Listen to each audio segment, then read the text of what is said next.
Alrighty guys, so we are officially back here in this video, and as you guys can tell by the title and thumbnail of today's video, this is something that I've been waiting to make a video for quite some time, especially since I put in my pre-order way long ago, and also I did my first impressions of obviously the Canon EOS C50 all the way back in September when the camera was announced. But before we get into talking more about the Canon EOS C50, I just want to say that I officially completed my first year within the graduate program at the School of Cinematic Arts at USC, and I'm not gonna lie, this past semester has been easily one of the toughest and the most rewarding semesters within the first year of the program, just because for those who haven't been keeping up to date with some of the content that I post with USC, this current semester is one where we are literally working on 3 films back to back to back. So really it was an incredible experience and definitely a lot to learn in that process. I'm very excited to continue with the next couple of years within the graduate program for the USC School of Cinematic Arts. So very excited for what the future entails, but of course getting back into today's videos. So for those who have been with my channel, you guys know that I have pretty much talked about most Canon releases since the release of the Canon EOS R5 all the way back in 2020. I've had the R5 and I loved it when I had it. Again, it was my first full frame mirrorless 4K 10-bit 422, 4K 120 dual pixel autofocus, 8K 30 RAW, like the dream camera for us as videographers and as content creators as well. But of course, the biggest issue is that it was very unusable in a lot of the higher end settings, and of course there was overheating issues and time recording limits, and obviously the R5 just wasn't that great. And then luckily in 2022 we had the Canon EOS R5C, which to this day the R5C is still an incredible camera. Even some of my friends at USC even have the R5C. The fact that you're getting the Cinema OS, shutter angle, 8K 60 RAW if you do have USB PD power plugged into it, and does have C-Log 3, so at the end of the day the R5C is still great, but of course it still has issues as well. It doesn't have the full-on C-Log 2 as some of the other cinema cameras within Canon's lineup, and also the fact that you have to be plugged in all the time, and the LPE6 batteries are just not that great for the R5C. And then last year in 2024 we had the R5 Mark II, which I tested out for a little bit, and the R5 Mark II honestly fixed a lot of the issues with both the R5 and the R5C. The only thing is that it doesn't have the full-on cinema operating system that I generally missed from the R5C with the R5 Mark II. So those are pretty much the R series cameras that we've tested on the channel since the announcement of the EOS R5. But for those who've also been keeping up with my channel since the last year, you guys know that I did get my hands on the Canon EOS C400, which is the camera that we are filming on right now, which I gotta say is still my favorite camera that I have in my arsenal. The fact that it's full frame 6K, it's an actually true cinema style body with all the different features on it. You got SDI, you got internal NDs, first camera that I had with internal NDs. And it's just such a nice camera overall, and especially if you're out there doing run and gun documentaries or short films, indie films, all that kind of stuff, I genuinely do believe the C400 is an incredible camera. And then in late 2024, around kind of the same time as right now in 2025, we got our hands on the Canon EOS C80. Personally for me, the C80 at the moment right now is definitely my most used camera, just because it has all the incredible functionality of the C400, the built-in NDs, the 6K RAW, and just all the different ports. You even have SDI, XLRs, all that good stuff, but within a much more portable package in that $5,000 to $6,000 range. I do think that this is the best cinema camera within that range. Obviously, the camera that we are going to be opening and testing and talking about today is none other than the brand new Canon EOS C50. So I literally pre-ordered the camera right after it was announced on September 9th. And I was able to get it on December 4th, and I have the package with me right here, which I have literally been waiting to get my hands on, because since I was out in LA, this thing got delivered home, and it's been sitting here for pretty much a week. So I have been eagerly waiting to come back home to unbox the C50 and finally get into this camera, just because I generally think this is going to complete that triple cam setup that I have been really searching for the past few years.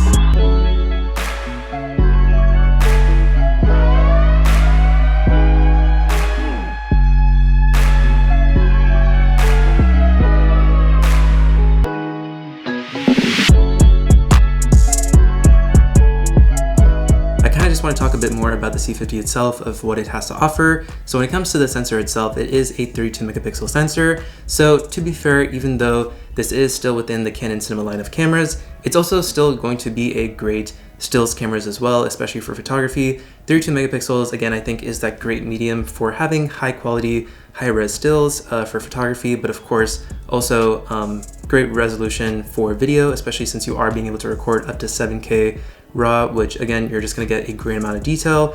And especially the biggest thing that Canon has been promoting with the C50 is the ability of open gate recording. So I did mention a little bit about this within my first impressions video of the C50, but for those who don't know exactly what open gate is, it pretty much allows you to record the full width of the sensor, since many companies, when you are recording with a lot of cameras, they only allow you to record within a 16 or 17:9 aspect ratio, but usually a lot of these sensors are made either in a 3:2 or a 4:3 aspect ratio, and a lot of the times they don't allow you to record the full aspect ratio of the sensor unless it is a high-end cinema camera like cameras from ARRI or Red, or like the Venices from Sony, those things as well. So only it's like really the high-end amount of cinema cameras that allow you to record the full width of the sensor, but especially the lower tier cinema cameras or just mirrorless cameras in general, not many people or not many companies allow you to record that full width of the sensor until now, with the Canon EOS C50 being one of the first compact cinema cameras to allow open gate. One of the biggest things with having open gate capability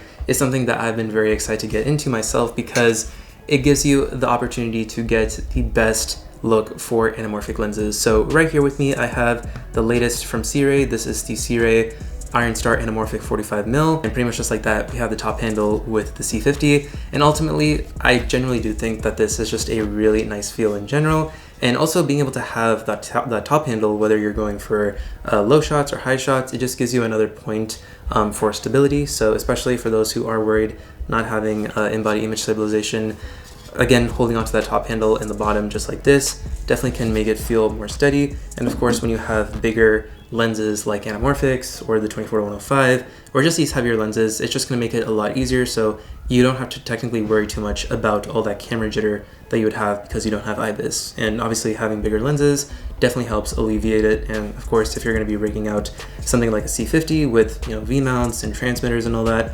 again, it's just going to become much heavier and much bigger. So again, you're not going to really deal with a lot of camera jitters. The C400 will be getting open gate capabilities, as Canon has mentioned. And personally, I do feel like the C80 will eventually get open gate as well. I don't see why Canon wouldn't do open gate for the C80, but I feel like right now they are heavily promoting the C50 just because it is the newer release. And I feel like if the C80 already got open gate, then it kind of loses away the hot new features of the C50 and just would not have many people eyeing for the C50 and more people just buying the C80. So I feel like right now they're kind of just trying to save the market for the C50 for people to kind of switch from the FX3, get to the C50, but also still promoting their flagship camera, which is the C400, and being able to get open gate with this camera as well. Alrighty guys, so obviously I said that I wanted to find a really cool place to test out the brand new Canon EOS C50, and of course, for tradition purposes, we had to come back here to Folsom Lake. Literally, when I got my hands on the Canon EOS C80 and the C400 last year, obviously I came here to C400 to get some beautiful shots, and I felt like it was only right to bring the C50 to continue that tradition. And especially this time around, now that the C50 has open gate. Right now, obviously I'm recording on the C80, but with the C50 having open gate and shooting on anamorphic lenses, I feel like it's just the new style, and it's kind of just like the new trend that I think a lot of people have been leaning towards, but for really good reasons, because anamorphic lenses really do provide that character that I think a lot of us have always been seeking to like really reach that next phase of, you know, videography and cinematography. But of course, besides talking about the lens and the C50, we're obviously still here at the lake.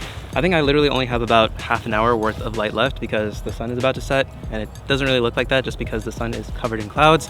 But yeah, I'm about to lose light in like 20 minutes. So I'm gonna quickly go around, get some good footage with the C50, with the SIRUI IronStar 45mm, and show you guys some of the results, and ultimately talk about my overall review and what I think of the Canon EOS C50. So let's go grab some footage.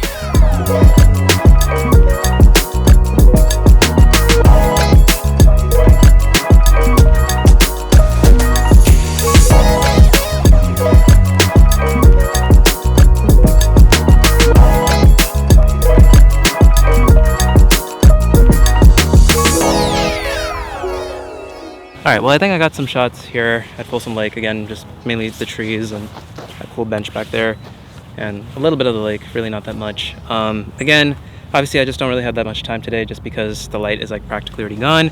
But obviously there is so much that the Canon EOS C50 can do. It's just so nice that this feels like it's finally the refined version of the R5C that a lot of us have wanted since 2022. It does kind of warrant, like, is it worth spending the extra money for the C50, or should you just save your money and go with the R5C, or should you just stay with the R5C if you already have it?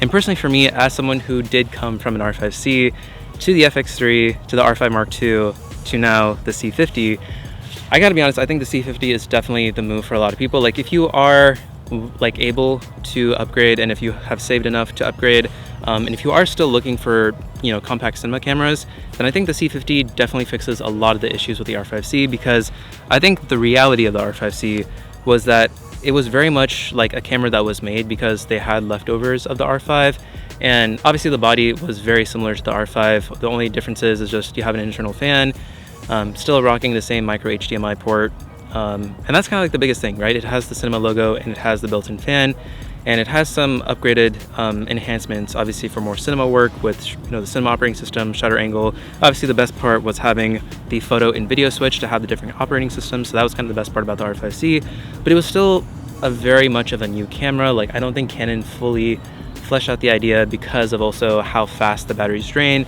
And even with the C50, again, I won't say that it's a massive difference in terms of battery improvement from the R5C to the C50. Then again, the LPE6P batteries definitely last much longer compared to the regular NH batteries, or just the regular E6s on the R5C. So definitely you can get a lot better times. To be fair, the battery time does change when you are switching codecs. So obviously the more intensive your codec is, like RAW, the less time that the battery is going to be, you know, staying up. But of course, if you are recording in lower codecs and things that don't take up as much space, then you do get more battery life out of your batteries. And of course, the C50 is not only great for filmmakers, but it is also incredible to have for content creators because of that simultaneous crop recording. So if you are someone who posts a lot of both horizontal and vertical content, and especially one of the biggest things that I will say the C50 is going to be amazing with is podcasting, because if you are someone that needs both horizontal deliverables and vertical deliverables, then you can already have that 9x16 recording into that UHS-2 card slot, and then you can have your primary horizontal footage recording into your CF Express Type B. So if you already need your footage ready to go for your vertical content, it's already there in your UHS-2, and of course you have your full horizontal clip within your Type B card. So definitely for those content creators that need both deliverables, you can do that with the C50. And I think it would be really awesome to see that feature come to something like the C400 and the C80 itself. So that way, especially for those that are going to be running a podcast, and if you do have a triple cam setup with these types of cameras, it would be nice for all of them to have that feature of simultaneous crop recording. So that way you already have your vertical content and your horizontal content ready for post, and you don't have to go and like reframe every single shot. Very happy to have the C50, and honestly just a huge shout out to Canon for finally making the right camera that a lot of us have been waiting for, especially since the R5, because I think a lot of us were looking for a video first mirrorless camera from Canon, and the R5 kind of had its issues, R5C had its issues, and I think the R5 Mark II was that first mirrorless camera where it's like, oh, like this is what we wanted with the initial R5. But of course, one of the issues for me, at least with the R5 Mark II, was that it didn't have the cinema operating system. So it was kind of tough kind of leaving shutter angle with the R5C and going to the R5 Mark II, which is honestly one of the biggest reasons why I decided to stick to the Sony FX3 and not keep the R5 Mark II. So obviously I had my C400, C80, and FX3, but now with the C50, it's like I'm getting the benefits of both the R5C and the R5 Mark II into the C50. That's gonna do it for us on this video. If you guys enjoyed it, make sure you guys like, comment, and subscribe. And if you guys have any questions, comments, or concerns on the C50 or my IronStar anamorphic, or obviously the C80 or C400, or just any questions about the Canon ecosystem, because now I'm all in on Canon, let me know down in the comments below. More than happy to respond to you guys there, and I will catch you guys on the next video. Take it easy. Peace.